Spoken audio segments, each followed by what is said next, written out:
ممبر المحب جلوہ بار مداح خیر و نام بلبل باغ مدینہ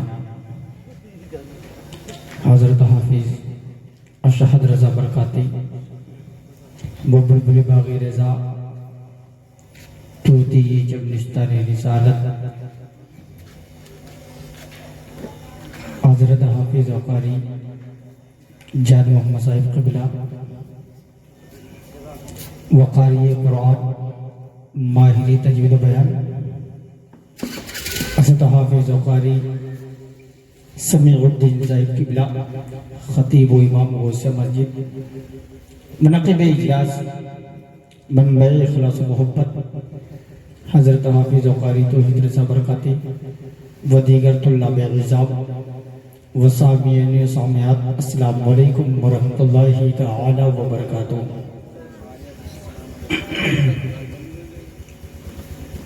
گھبرانے کی کوئی بات نہیں، تھوڑی دیر کے لیے میں آپ کے سامنے حاضر ہوں انشاءاللہ۔ کچھ ضروری دور حاضرہ کے مد نظر رکھتے ہوئے اہم باتیں آپ کی سماعتوں کی دہلیز تک پہنچانے کی کوشش کروں گا انشاءاللہ۔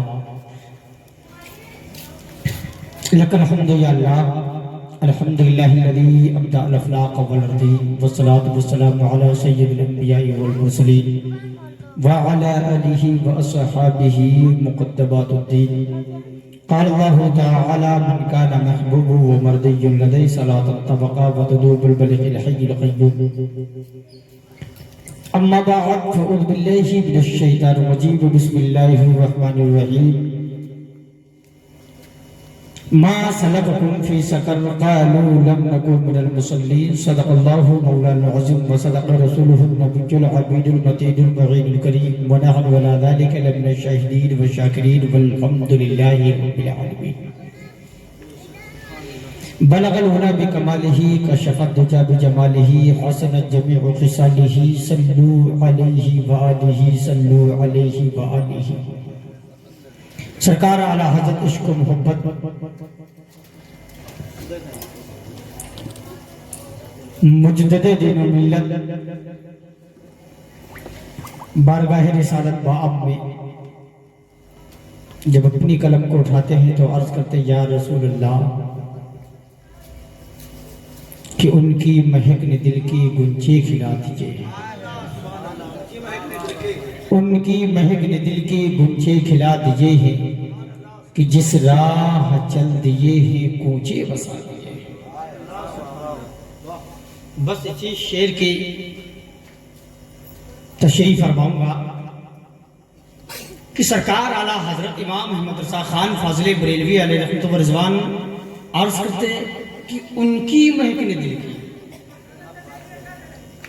اگر میں علم نحو کی طرف اگر جاؤں تو آپ کو بتاؤں کہ علم کا دستور یہ ہے کہ سب سے پہلے جس کے تعلق سے بات کی جائے تو اس کا اسم لے لیا جائے، اس کا نام لے لیا جائے تاکہ بات کو سمجھنے میں آسانی پیدا ہو جائے۔ جس کے تعلق سے کہی جائے بات اس کو اس کے نام کے ساتھ میں یاد فرما لیا جائے تاکہ بات اس کی طرف منسوب ہو جائے اور وہ بات ٹھیک طریقے سے سمجھ میں آ جائے کہ یہ بات کس کی طرف منسوب کی جا رہی ہے۔ تو اے اعلیٰ حضرت آپ نے تو وصول کے خلاف نام کیا ہے، آپ نے نام نہیں لیا ہے، آپ نے اشارے سے فرمایا ہے کہ ان کی مہک نے دل کے گنچے کھلا دیے ہیں۔ اے اعلیٰ حضرت کن کی مہک نے گنچے کھلا دیے ہیں؟ کس کی مہک نے دل کو جو ہے خوشبودار کر دیا ہے؟ کس نے مہکا دی ہے گلیاں؟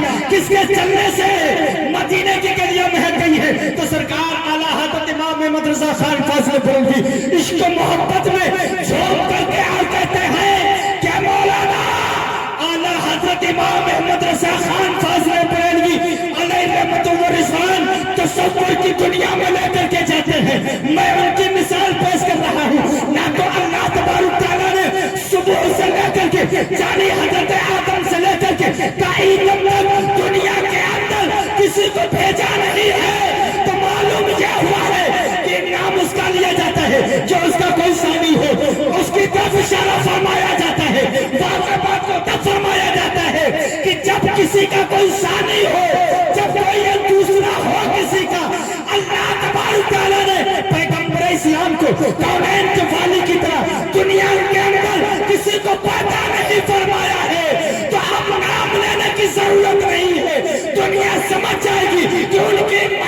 دل کے گنجے کھلا دیے ہیں، جس رات چل دیے ہیں کچے بسا دیے با نعرے تکبیر نعرے رسالت مسلک اعلی حضرت مسلک اعلی حضرت قاری محبوب صاحب قبلہ امام جامع مسجد ماشاءاللہ سرکار اعلیٰ حضرت.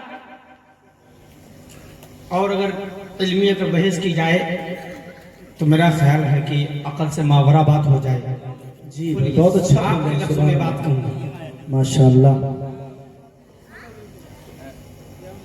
گفتگو کا یہ دستور ہے کہ اگر ہم بات جہاں سے اسٹارٹ کریں گے کرنا جی تو ہم جن کے تعلق سے بات کریں گے سب سے پہلے ہم ان کا نام لیں گے، بے شک ہے نا؟ صحیح ہے سچی اور بات ہے. یہ مکتے کا شعر ہے. مکتا کہتے ہیں نکلنے کی جگہ کو. سورج ہے، سورج اپنی جگہ سے جب طلوع ہوتا ہے تو اسے کہتے ہیں مکتا، یعنی نکلنے کی جگہ. تو سرکار اعلیٰ حضرت نے مکتے میں ہی اشارتاً بات کو کہی ہے. تو سرکار اعلیٰ حضرت کہتے ہیں کہ اللہ تبارک و تعالی نے حضرت آدم علیہ السلام سے لے کر کے صبح قیامت تک اپنے حبیب کے ثانی کو پیدا نہیں فرمایا ہے. اب حضرت علامہ شیخ سعدی علیہ رحمت الرضوان عرض کرتے ہیں کہ بلغ العلا بکمالہ، ان کے کمال کی طرح کوئی نہیں ہے کہ بلغ العلا بکمالہ کشف الدجى بجمالہ حسنت جميع خصالہ صلوا علیہ وآلہ. سبحان اللہ سبحان اللہ زندہ باد زندہ باد سبحان اللہ. تو بہت اچھا سرکار اعلیٰ حضرت ذہن دے رہے ہیں بات جب کسی کے نام کے ساتھ میں کی جائے گی، اشارہ جب اس کی طرف فرمایا جائے گا کہ جب کوئی ان کے جیسا ہوگا، ان کی طرح کوئی ہوگا، تو بات کو واضح کرنے کے لیے، اس میں امتیاز کرنے کے لیے، ان کی طرف شناخت کرنے کے لیے ان کا نام لیا جائے گا. آمنہ کے لال کی طرح، پیغمبر اسلام کی طرح دنیا کے اندر نہ تو کوئی آیا ہے نہ کوئی آئے گا. تو کلام اعلیٰ حضرت سے یہ پتہ چل رہا ہے کہ اعلیٰ حضرت یہ ذہن دے رہے ہیں کہ ان کی طرح کوئی نہیں ہوا ہے کہ جنہوں نے مکہ کی گلیوں کو جو معطر کیا ہے، ان کی طرح کوئی نہیں پیدا ہوگا کہ جن کی خوشبو سے مدینے کی گلیاں خوشبودار ہو گئی ہے. صحابہ کرام پیغمبر اسلام کو جب تلاش کرتے تھے تو مدینے کی خوشبو سے، مدینے کی گلیوں کے مہک سے اللہ کے پیغمبر کو سرکار امام الانبیاء علیہ الصلوۃ والتسلیم کے جانشین صحابی تلاش کیا کرتے تھے. سبحان اللہ بہت اچھا. واہ واہ سبحان اللہ. اللہ برکت میرا واہ سبحان اللہ بہت اچھا. اور سرکار اعلیٰ حضرت اسی میں فرماتے ہیں جی کہ ان کی مہک نے دل کے گنچے کھلا دیا. اچھا گنچا سمجھتے ہیں؟ گنچا کہتے ہیں جیسے انگور ہے جی اور انگور کے جو گنچا ہوتا ہے جہاں پر جو جمع انگور، جہاں سے سب انگور لگے ہوتے ہیں، جسے گفا بھی کہتے ہیں، تو اسے کہتے ہیں گنچا. لیکن سرکار اعلیٰ حضرت عشق و محبت کے امام کہتے کہ ان کی مہک نے دل کے گنچے کھلا دیے. تو گنچے سے مراد کیا ہے؟ گنچے سے مراد کیا ہے؟ اب میں آپ کو بتاؤں. سرکار اعلیٰ حضرت ایسے نہیں اعلیٰ حضرت بن گئے ہیں، ایسے کوئی اعلیٰ حضرت نہیں بن جاتا ہے.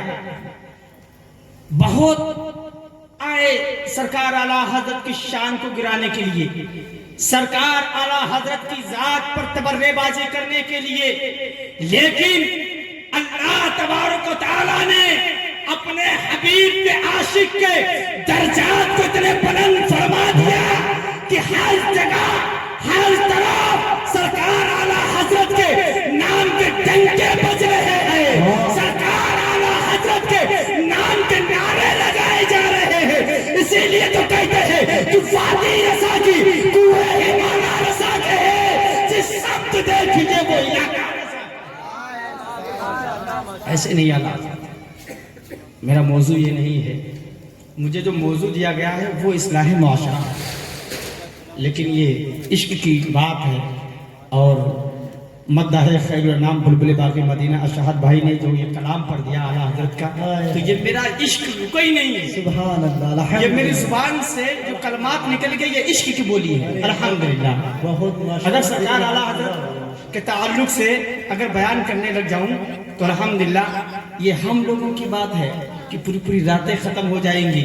سرکار اعلیٰ حضرت علیہ رحمت و رضوان کی جو زندگی ہے، ان کے جو کارنامے ہیں اور امت مسلمہ کے لیے جو انہوں نے کام کر کے گئے ہیں وہ کما حق ہو بیان نہیں کرتے.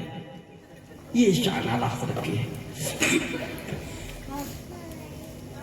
تو میں اپنے موضوع کی طرف آتا ہوں. حضرت بہت اچھا ماشاءاللہ. یہ عشق ہے اور عشق کی بات آئی ہے تو ایک عاشق کا واقعہ. ہائے ہائے، بالکل حضرت بالکل، آپ کے لیے تو ہم ہٹے ہیں. ایک یہ ہندوستان ہمارا جب تقسیم نہیں ہوا تھا، یعنی پاکستان اسی کے اندر جب جڑا ہوا تھا، تو اس کے اندر ایک نبی کا عاشق جسے کہتے ہیں علم الدین، غازی علم الدین. غازی علم الدین، واہ. غازی علم الدین ایک بڑے غریب خاندان سے تعلق رکھتے تھے، غریب گھر سے تعلق رکھتے تھے. بہت غور سے سنے بھائی، بہت اچھا. اسی کے درمیان جو آج ہمارے نبی کی شان میں تبرے بازی کی جا رہی ہے، آج ہمارے نبی کی شان میں جو گستاخیاں کی جا رہی ہیں، اس دور میں ایک گستاخ رسول نے نبی کریم صلی اللہ تعالیٰ علیہ وسلم کی شان میں گستاخی کی تھی. اور اس کے تعلق سے تمام عشاق رسول نے جو ہے مقدمہ کیے تھے اور عرضی لگائی تھی عدالت کے دروازے کی کنڈی کھڑکھڑائی تھی. تو یہ معاملہ جب عدالت تک پہنچا تھا تو ایک پوری دنیا کے اندر یہ شہرت ہو گئی تھی، دنیا کے اندر پورا ہنگامہ ہو گیا تھا کہ آج اس کا فیصلہ سنایا جائے گا کہ جس نے پیغمبر اسلام کی شان میں گستاخی کی ہے. آج اس کے تعلق سے جو ہے فیصلہ سنایا جائے گا کہ جس نے نبی کی شان میں گستاخی کی ہے. اب حضرت یہ غازی علم الدین کی جب تک یہ بات پہنچتی ہے، غازی علم الدین نے جب یہ خبر سنی تو اس کا عشق مچلنے لگا، اس کا انگڑائی لینے لگا. اور غازی علم الدین کہتا ہے کہ اس گستاخ کو زندگی جینے کا حق اس نے دیا ہے کہ جس پیغمبر اسلام کی شان میں جس زبان نے تبرے بازی کی ہے، نبی کی شان میں جس زبان نے بھونکا ہے، اس زبان کو اس حکومت نے قلم کیوں نہیں کر دیا ہے. علم الدین نے جب یہ خبر سنی تو وہ گھر کے اندر آیا، کھانا کھایا. کھانا کھانے کے بعد میں ایک چھپکے سے چھوٹا سا چاقو لیا اور وہ عدالت پہنچا. عدالت پہنچنے کے بعد میں آج ہم کہتے ہیں دین پہ چلنا بڑا مشکل ہے میرے پیارے. آج ہم کہتے ہیں کہ ہم اپنے نبی سے دعویٰ کرتے ہیں کہ ہم نبی کے دامن کو نہیں چھوڑیں گے. کیا محمود نگر کے اندر اتنے لوگ رہنے والے ہیں، نبی کتنے ماننے والے ہیں، اتنے مسلمان ہیں. اللہ یہ ہمارا عشق دیکھیے اور غازی علم الدین کا عشق دیکھیے. غازی علم الدین اپنے استین کے اندر چاقو کو لیا اور لینے کے بعد میں عدالت میں پہنچا. اب ایڈوکیٹ وکیل بحث کر رہا تھا اور کرنے کے بعد میں نتیجہ یہاں تک پہنچا کہ اس گستاخ رسول کو سزا یا اس کو رہائی کے جو ہے فیصلہ کورٹ کے اندر جج سنانے والا تھا کہ غازی علم الدین کا عشق انگڑائی لینے لگا اور جوش میں عشق نبی میں غازی علم الدین اپنی جگہ سے اٹھتا ہے اور گستاخ رسول کو فنار کر دیتا ہے، اس کو قتل کر دیتا ہے. اب پوری بھارت کے اندر، پوری دنیا کے اندر یہ ہنگامہ برپا ہو جاتا ہے کہ ایک غازی نے، ایک مجاہد نے، ایک عاشق رسول نے گستاخ رسول کو فنار کر دیا ہے، جہنم کے اندر رسید کر دیا ہے. اب پوری دنیا کے اندر یہ ہنگامہ ہو گیا ہے. اب یہ جج کی طرف سے فیصلہ ہوتا ہے کہ اس نوجوان کو پکڑ کر کے جیل کے سلاخوں کے اندر ڈال دیا جائے.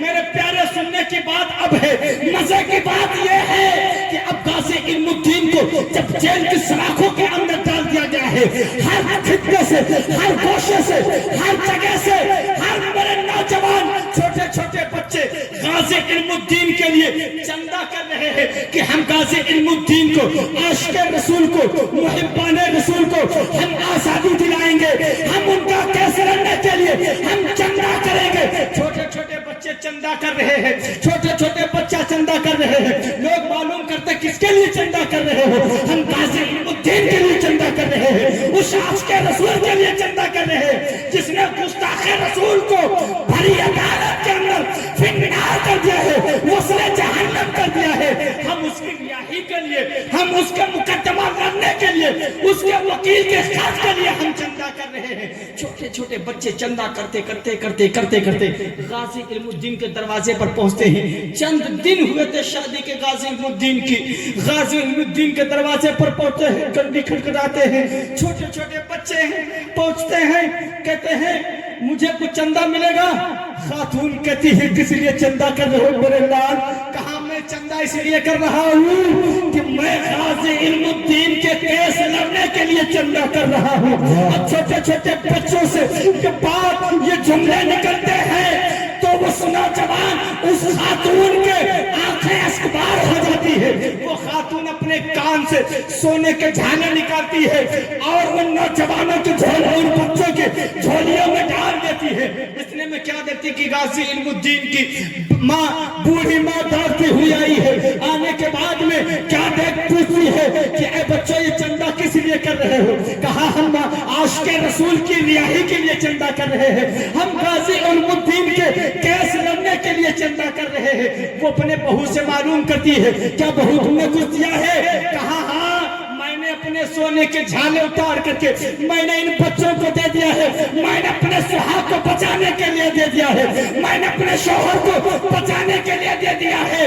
ماں کہتی ہے اے میری بہو مجھے وہ زندگی نہیں چاہیے تو جو دنیا کے اندر لوگ کہیں کہ ایک عاشق رسول کو، غازی کی ماں غازی کو بچانے کے لیے، علم الدین کو بچانے کے لیے اس کی بیوی نے اپنے زیور کو دے دیا ہے، بلکہ میں یہ چاہتا ہوں کہ جب دنیا کے اندر میرا غازی سولی پر چڑھے، میرا بیٹا جب سولی پر چڑھے تو لوگ یہ کہیں کہ یہ غازی کی ماں ہے، یہ علم الدین غازی کی ماں ہے۔ میں اس نام سے اگر پکارا جاؤں جنت کے اندر، جب پروردگار عالم تمام ماں کو پکارے تو ان ماں کو اس نام سے مجھے پکارا جائے کہ اے غازی علم الدین کی ماں تم جنت کے اندر چلی جاؤ۔ میری بہو میں اس نام کے لیے اپنے بیٹے کو پالا ہوں، میں نے اس لیے نہیں پالا ہے کہ دنیا کے اندر میرے نبی پر جو گستاخی کرے اور میرا بیٹا ان کو برداشت کر لے، بلکہ میں نے اپنے بیٹے کو نبی کی شان کے لیے پالا ہے، میں نے نبی کی عظمت کے لیے پالا ہے۔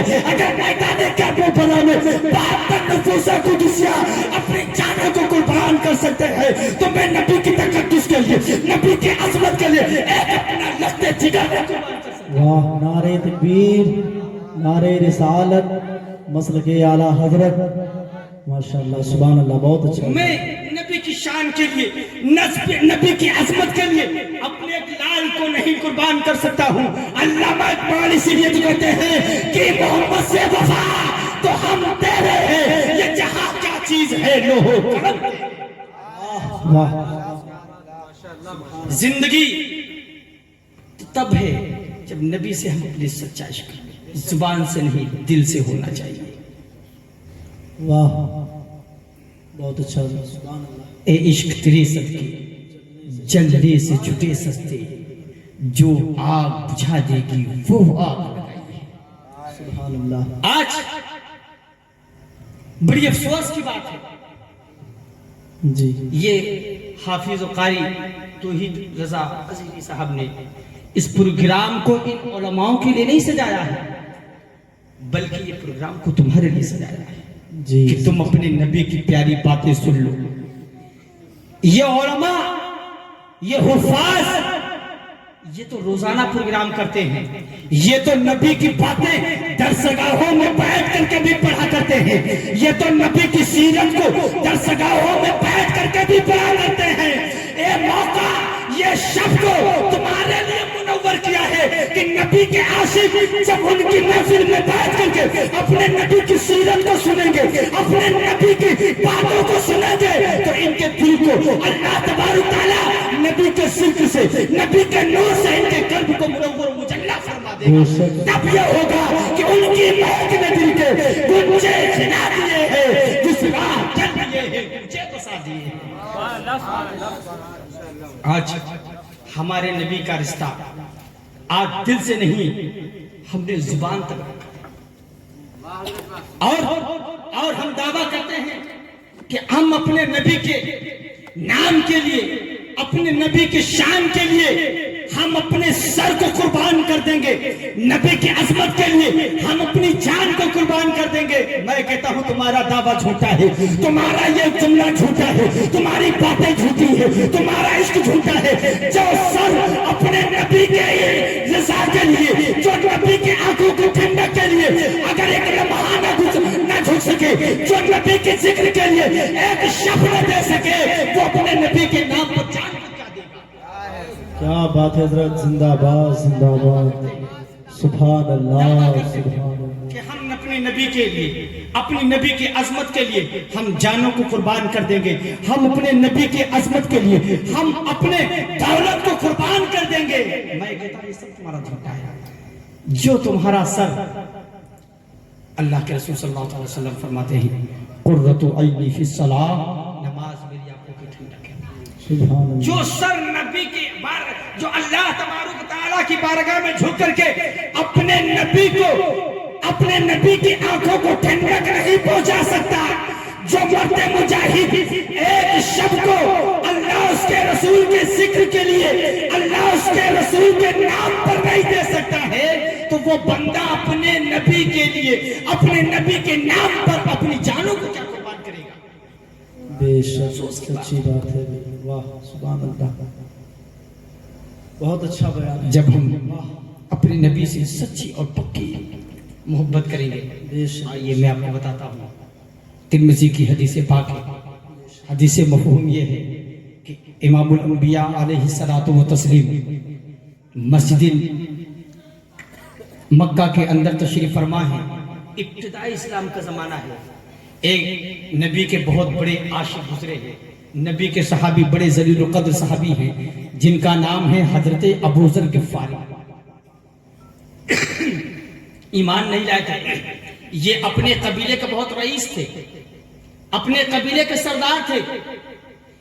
جب ان کو یہ پتا چلا کہ مکہ کے اندر کوئی ایک سچا دین لے کر کے آیا ہے، مکہ کے اندر کوئی ایک وحدہ لا شریک کا پتہ بتا رہا ہے، جنت کی ٹکٹ دے رہا ہے، جنت کی بشارت دے رہا ہے، تو انہوں نے اپنے غلام کو بھیجا اور مکہ کے اندر جاؤ، وہ کون نوجوان ہے جو اللہ، جو وحدہ لا شریک کا پتہ بتا رہا ہے، وہ کون نوجوان ہے جو اللہ تبارک و تعالیٰ کی پیغام کو، اس کے کلمے کو، اس کے دین کو عام کر رہا ہے اور یہ دعویٰ کر رہا ہے کہ یہ دین سچا ہے، یہ اسلام سچا ہے، یہ مذہب سچا ہے، وہ کون انسان ہے؟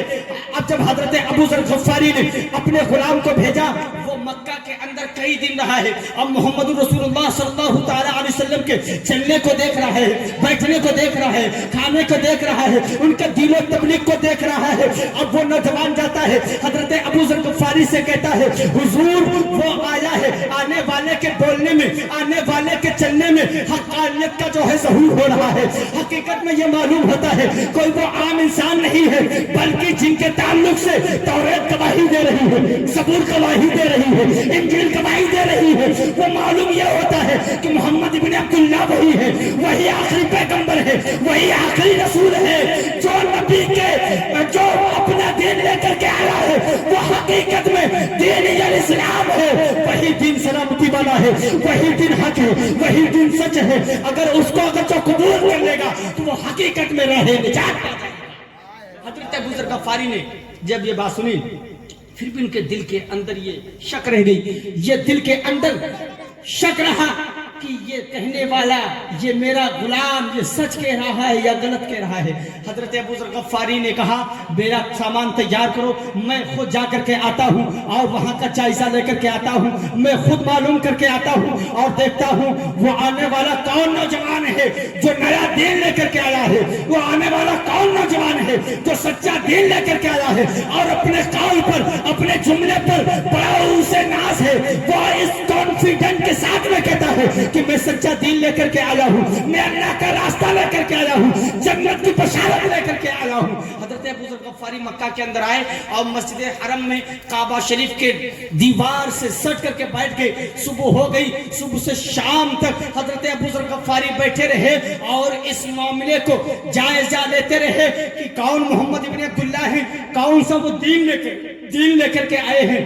اتنے میں سوچتے شام ہو گئی تو کیا دیکھتے ہیں کہ حضرت مولا علی آئے اور محاسبہ کیا, جائزہ لیا کہ کون یہاں مسافر ہے, کون بھوکا ہے. حقیقت میں کوئی نبی کے گھر والوں سے دیکھے کہ کس طریقے سے مہمانوں کی تعظیم کی جاتی ہے, کس طریقے سے بھوکوں کو کھانا کھلایا جاتا ہے, خود کھانے کے لیے انتظام اور خود کھانے کی پرواہ نہیں کرتے اور بلکہ مہمانوں کو عزت کے ساتھ لاتے اور کھانا کھلاتے. حضرت مولا علی گئے, کیا دیکھا کہ ایک نوجوان بیٹھا ہوا ہے, ایک مسافر بیٹھا ہوا ہے جس کے چہروں سے یہ ظاہر ہو رہا ہے, جس کے چہرے کی جغرافیت یہ بتا رہی ہے کہ آنے والا انسان یہ مکہ کا نہیں ہے بلکہ کہیں باہر سے آیا ہے. یہ آنے والا انسان یہ مسافر ہے کیونکہ اس کے اوپر سفر کے آثار نمودار ہیں. حضرت ابو ذر غفاری کے پاس حضرت مولا علی جاتے ہیں, کہتے ہیں آپ مسافر ہیں. حضرت ابو ذر کہتے ہیں جی ہاں اب میں مسافر ہوں. حضرت ابو ذر غفاری کو حضرت مولا علی نے لیا ہے, کہا چلیے میرے ساتھ میں میرے گھر پر کھانا کھا کے آئیے. حضرت ابو ذر غفاری کو مولا کائنات نے اپنے ساتھ لے جا کر کے اپنے گھر کھانا کھلایا ہے. پھر شام کی تاریکی میں حضرت امام حضرت مولا کائنات نے حضرت ابو ذر غفاری کو مسجد حرم میں چھوڑ دیا ہے. دوسرا دن ہوا ہے, پھر شام کو حضرت مولا علی لے کر کے جاتے ہیں. تیسرے دن پھر آتے ہیں, حضرت ابو ذر غفاری سے کہتے ہیں چلیے میرے ساتھ میں کھانا کھانے کے لیے. حضرت مولا کائنات راستے میں چلتے ہیں اور حضرت ابو ذر غفاری سے ارشاد فرماتے ہیں کہ اے نوجوان اگر اجازت ہو تو میں آپ سے کچھ دریافت کر سکتا ہوں. اے نوجوان کیا میں آپ سے کچھ معلوم کر سکتا ہوں؟ حضرت ابو ذر غفاری کہتے ہیں جی ہاں معلوم کیجئے. کہتے ہیں آپ کس مقصد سے یہاں آئے ہوئے ہیں, کس لیے یہاں آئے ہیں, کس کام سے آئے ہوئے ہیں, کس معاملے کے تحت یہاں آئے ہوئے ہیں؟ حضرت ابو ذر غفاری کہتے ہیں میں اس نوجوان کا پتہ لگانے کے لیے آیا ہوں جو نیا دین لے کر کے آیا ہے. میں اس نوجوان کا پتہ لگانے کے لیے آیا ہوں جو اپنے آپ کو سچا کہتا ہے, جو صادق الامین کہتا ہے. میں اس نوجوان کا پتہ لگانے کے لیے آیا ہوں, میں اس سے ملنا چاہتا ہوں. حضرت مولا علی ٹھہر جاتے ہیں, کہتے ہیں اے نوجوان اگر تم ان سے ملنا چاہتے ہو تو میری شرط ہے, میری شرط یہ ہے کہ میں آگے آگے چلوں گا, تم کو پیچھے پیچھے چلنا ہے. مکہ کے کسی بھی شخص کو یہ پتہ نہیں لگنا چاہیے کہ تم محمد ابن عبداللہ سے ملنے کے لیے جا رہے ہو. کسی کو یہ خبر نہیں ہونی چاہیے کہ تم اس نوجوان سے ملنے کے لیے جا رہے ہو کہ جس نے کلمہ پڑھا کر کے داخل اسلام کر لیا ہے, جس انسان سے ملنے کے لیے جا رہے ہو جو تمام معبودان باطل سے تم کو چھڑا کر کے ایک معبود حق کے پاس تم کو ملا دے گا. اس نوجوان کے پاس میں تم کو لے کر کے چل رہا ہوں. اگر میں کہیں زیادہ آگے نکل جاؤں تو میں جھک جاؤں گا اور تم کو اپنے سفر کو آگے طے کرتے رہنا ہے. حضرت ابو ذر غفاری کہتے ہیں جی ہاں مجھے یہ شرط منظور ہے. حضرت ابو ذر غفاری پیچھے پیچھے چل رہے ہیں, حضرت مولا کائنات آگے آگے چل رہے ہیں. اب جیسے ہی حضرت امام الانبیاء علیہ الصلوۃ والتسلیم کی بارگاہ میں حضرت مولا کائنات ابو ذر غفاری کو پیش کرتے ہیں کہ امام الانبیاء علیہ الصلوۃ والتسلیم نے اپنی مزمل والی چادر کو بچھا دیا ہے. یعنی امام الانبیاء علیہ الصلوۃ والتسلیم جان کے یہ آنے والا کوئی عام انسان نہیں آ رہا ہے بلکہ وہ نوجوان آ رہا ہے کہ ایک قبیلے کا سردار ہے. یہ وہ نوجوان آ رہا ہے جو ایک قبیلے کا رئیس انسان ہے. اگر اس نے اسلام کو قبول کر لیا ہے تو آج ہمیں اسلام کے اندر فروغ ہو جائے گا, آج اسلام کے ایک بازو کو مضبوط کر دیا جائے گا. واہ واہ سبحان اللہ سبحان اللہ. حضرت ابو ذر غفاری رضی اللہ تعالیٰ عنہ امام الانبیاء علیہ الصلوۃ والتسلیم کے پاس پہنچتے ہیں. میں آپ کو حدیث پاک سنا رہا ہوں کہ جب پہنچے وہاں پہنچنے کے بعد میں حضرت ابو ذر غفاری نے جب